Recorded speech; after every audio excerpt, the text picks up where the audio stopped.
Boa tarde, amigos, sejam bem-vindos a mais um pôr do sol. Estamos quase a entrar e por isso vamos aqui falar do nosso livro Grande Conflito. Mais uma semana passou, mais uma semana em que estamos perto do sábado, graças a Deus, porque nós que somos adventistas esperamos muito ansiosos pelo dia de sábado. Porque primeiro é um dia que nós descansamos, mas também um dia que nós pomos para a causa de Deus. Não que não possamos fazer nos outros dias, mas o dia de sábado é declaradamente um dia para nós estarmos em união, estarmos na igreja e, e pronto, e fazer a vontade de Deus, não é? Este dia foi separado para nós, para nos alegrar. Nesse dia eu nunca vi uma pessoa em desânimo. Claro, a vida por vezes nos demonstra certas e determinadas coisas, provações da vida em que nós não conseguimos estar bem no dia de sábado. Mas normalmente o dia de sábado é um dia que nos traz alegria, que nos traz ânimo, que tomamos atenção a tudo o que Deus fez com mais clareza, e por isso eu quero que vocês sintam a minha felicidade em relação ao dia de sábado. Vamos então falar do nosso livro Grande Conflito. Vou tentar hoje acabá-lo, mais um capítulo. Nós estamos no primeiro grande engano e depois vamos para um novo capítulo que será as escrituras como salvaguarda. Temos que falar disto. Este vai ser muito importante de seguir. Então vamos acabar aqui o primeiro grande engano. Como consequência do pecado de Adão, a morte passou a toda a raça humana. Todos de igual forma descem ao sepulcro. E pelas providências do plano de salvação, todos devem ressurgir da sepultura. Haverá ressurreição tanto de justos como de injustos. Atos 24:15. Assim como todos morrem em Adão, assim também todos serão vivificados em Cristo. 1 Coríntios 15:22.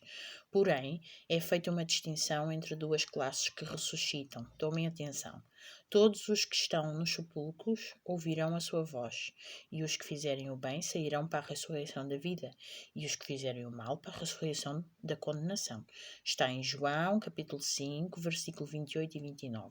Os que foram tidos por dignos da ressurreição da vida são bem-aventurados e santos. Sobre estes não tem poder a segunda morte. Está em Apocalipse, capítulo 20, versículo 6. Mas os que não receberam o perdão mediante o arrependimento e a fé devem receber o castigo da transgressão, o salário do pecado. Sofrem um castigo que varia em duração e intensidade, segundo as suas obras, mas que finalmente termina com a segunda morte.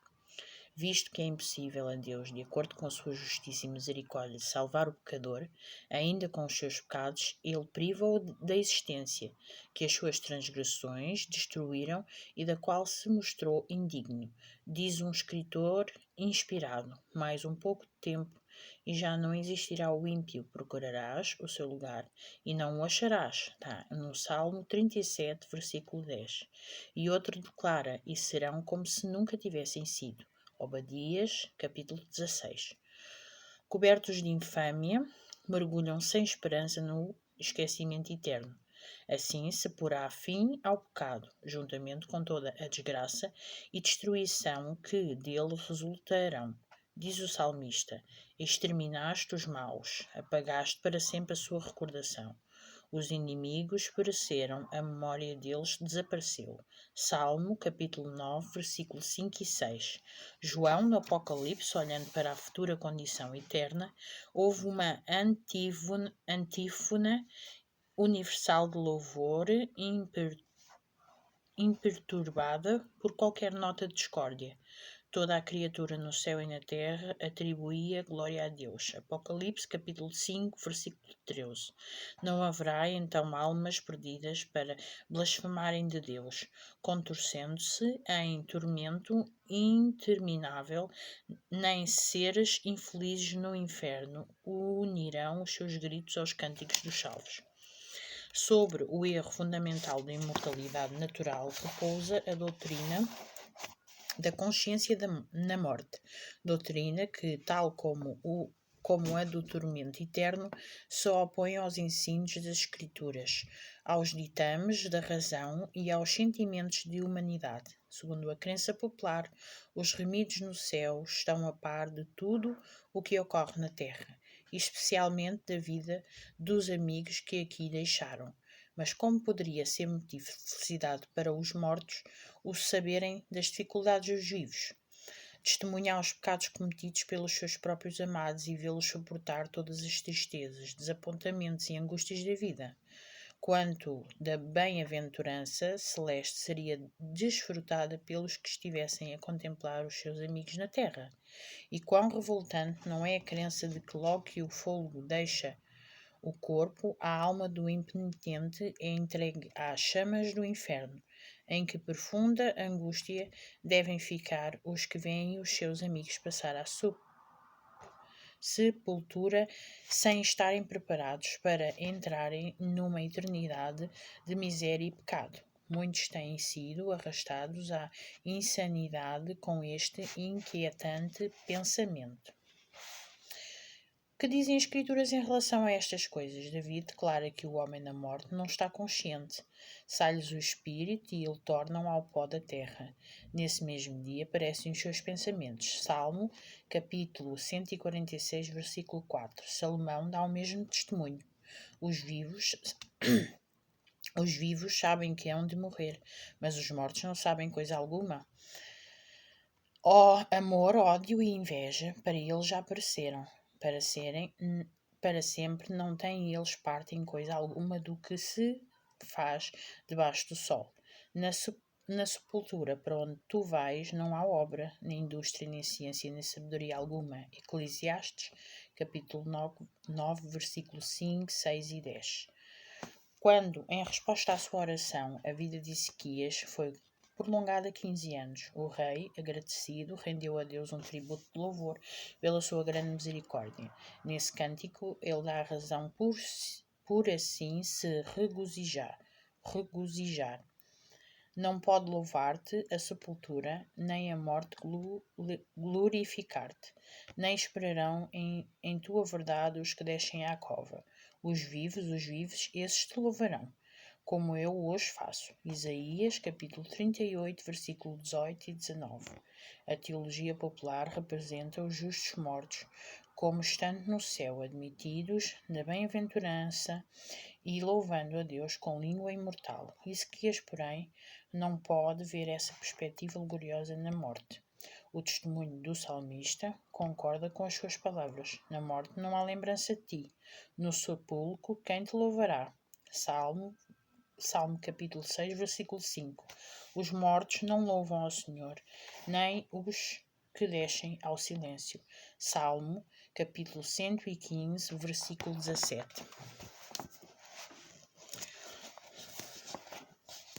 A doutrina da ressurreição parece ter sido considerada entre os primeiros cristãos como tendo consequências muito maiores do que é hoje. Como é isto? Os apóstolos estavam continuamente a insistir nela e incitando os seguidores de Cristo à diligência, obediência e ânimo por meio dela. E os seus sucessores, na atualidade, raras vezes a mencionam. Pregavam-no os apóstolos, criam nela os primeiros cristãos, pregamo-la nós e creem nela os nossos ouvintes. Não há doutrina no Evangelho a que se dê maior ênfase e não há doutrina no atual conjunto dos assuntos pregados que seja tratada com maior negligência. Este estado de coisas tem continuado até ao ponto em que a gloriosa verdade da ressurreição fica quase totalmente obscurecida e perdida de vista pelo mundo cristão. Assim, o autor do comentário acima referido explica as palavras de Paulo. Para todo o fim prático de consolação, a doutrina da bem-aventurada imortalidade dos justos toma para nós o lugar de qualquer doutrina duvidosa acerca da segunda vinda do Senhor.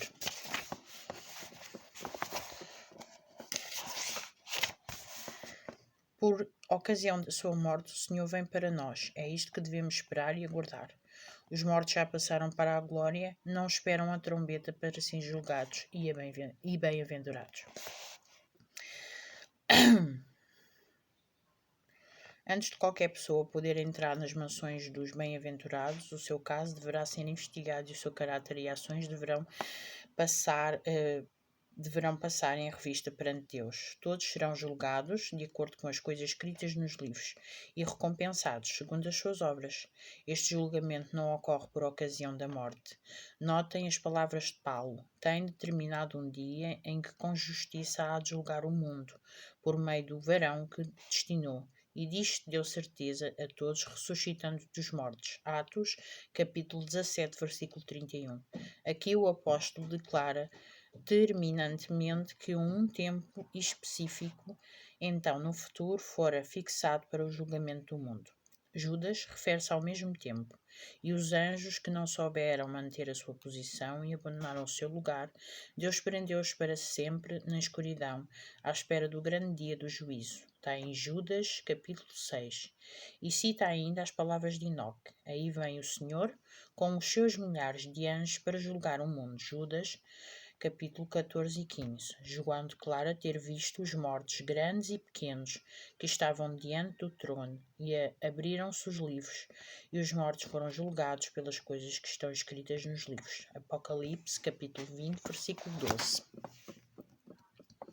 A teoria da imortalidade da alma foi uma das falsidades que Roma recebeu do paganismo, incorporando-a na religião da cristandade. Martinho Lutero classificou-a entre as monstruosas fábulas que fazem parte do monturo romano dos decretos. Comentando as palavras de Salomão em Eclesiastes de que os mortos não sabem coisa nenhuma, diz o reformador, outro passo que prova que os mortos não têm sentimentos, não há ali, diz ele, deveres, ciências, conhecimento, sabedoria. Salomão afirmou que os mortos estão a dormir e não sentem absolutamente nada, pois os mortos jazem ali, não levando em conta nem dias nem anos, mas quando despertarem, parecer-lhes-á terem dormido apenas um minuto.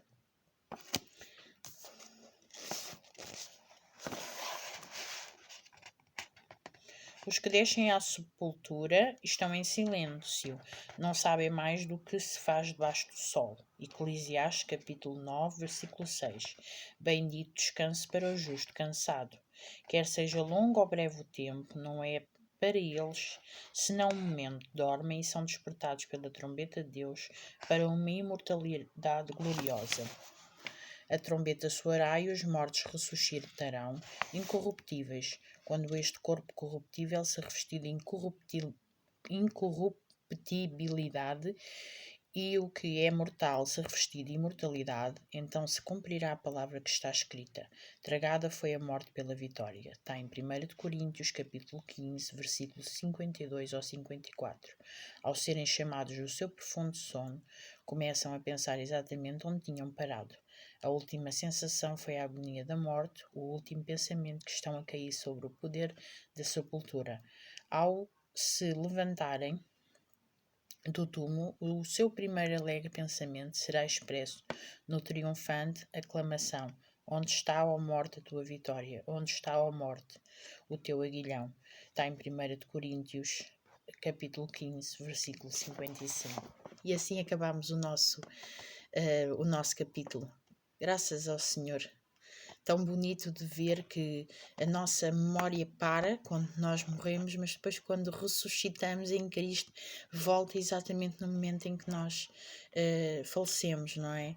Por isso, e porque eu estou muito feliz por acabar este capítulo e por vos fazer perceber o quão Deus é bom e misericordioso com cada um de nós e que nos dá este livro, que nos explica tudo, aquilo que Ele quer que nós percebemos e que é claro, o resto não interessa, o resto vai pela fé, pela confiança que nós temos em Deus.